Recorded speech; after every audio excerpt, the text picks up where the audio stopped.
For more on this story, we're joined in Ellisburg, Washington by former SeaWorld trainer Dr. Jeffrey Venture. He was a killer whale trainer for 4 years at SeaWorld. He's now an outspoken critic of keeping whales in captivity. He's also a doctor in Washington State. Jeffrey, when you saw this video for the first time, how surprised were you, if at all, by what exactly happened, given what you know? Well, watching it visually is a lot different from reading about it. I had read about it as a part of the OSHA versus SeaWorld hearings in Sanford last year. They talked about this case a lot, and that's one of the reasons why Judge Welch, the federal judge, determined that SeaWorld had committed a serious violation in regard to safety. But when you see it, you just think that Ken Peters is lucky to be alive, and you can see the fear in his eyes as he, number one, scrambled off that slide-out area, and number two, while he was waiting to see what Casaca was going to do, you know, she did take him down a second time, and it's amazing that he was able to hold his breath for that long. What might have provoked this? It's hard to say, but apparently her baby was in the back. You might imagine as a mother with a crying baby, having to perform a public show in a concrete pool might not be the first thing on your mind when you hear your baby cry out. Apparently she wanted to get back with her baby and sent a very clear message to Ken Peters. In terms of the trainer himself, I mean, how do you think he handled the situation? I mean, you have a certain amount of expertise in this field. Yeah, absolutely. He handled it just the way we were all trained to handle it. If you go back to 2004, Steve Abel handled the whale Kai in the same fashion. He petted him, and the animal eventually calmed down. The same thing happened with Ken Peters. If you watch the famous Connell video, when Dawn Brancheau was tragically killed in 2010, she was remaining calm right before she was pulled into the water. So she applied the same method, and in her case, it didn't work. The safety of trainers has been a hot-button issue since orca trainer Dawn Brancheau was killed in 2010. So do you think humans should even be in the waters with these animals? Well, now we've had, like, Alexis Martinez was killed in Spain just 60 days before dawn by another whale named Quito. Ken Peters was pulled in by Casaca. The animal Orchid has been banished from waterworks.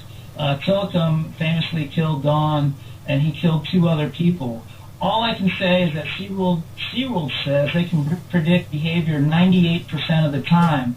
But what happens when you're part of that 2%, like Dawn and Alexis Martinez and Ken Peters and Steve Abel? It's really lucky that 2 of those guys are still alive, and now 4 people have died just because these are smart, free-ranging animals that sometimes go off behavior, and when they do, the trainers are at the whale's mercy. So if SeaWorld fights and earns the opportunity to put trainers back in the water again, it's probably just going to be a matter of time before another serious event occurs, and then next time it's going to be on them. Right, because every time I hear a story like this, it makes me question whether these animals should even be in captivity at all, given not only what it does to the animals themselves, but also the fact that there are fatalities. You know, we have some photos of your time at SeaWorld. You worked with Tillicum, the orca that killed Dawn Brancheau. What is your take on that whole issue?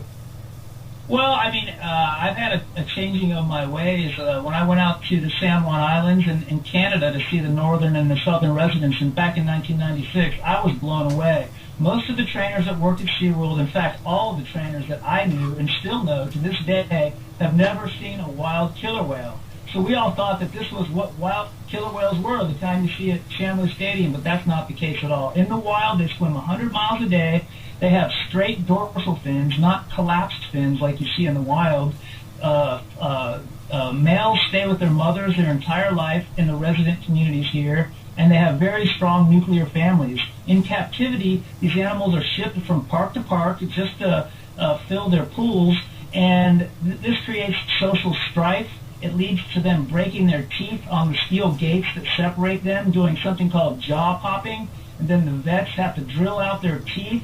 And this is all talked about in a book by David Kirby that was just released this week called Death at SeaWorld. And I think up in Canada, you guys should read this stuff. It's got the whole history of wild killer whales and those in captivity, and it's a great book. But Jeffrey, and a lot of the research on the book, before the book went on in Canada.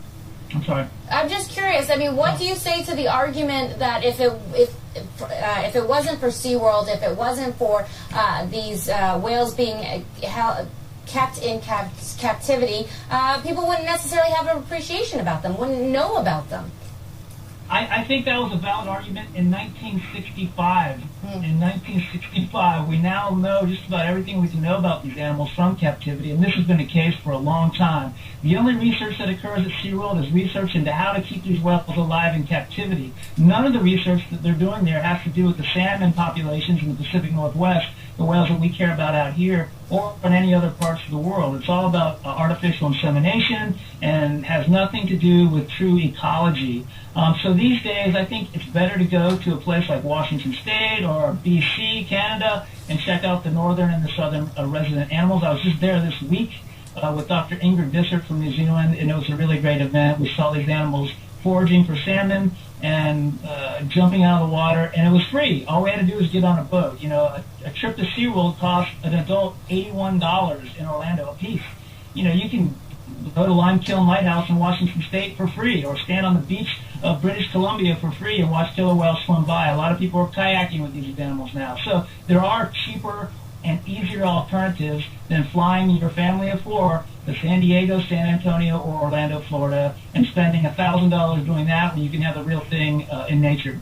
Dr. Jeffrey Venture, former SeaWorld trainer, coming to us. Thank you very much for your time. We appreciate it.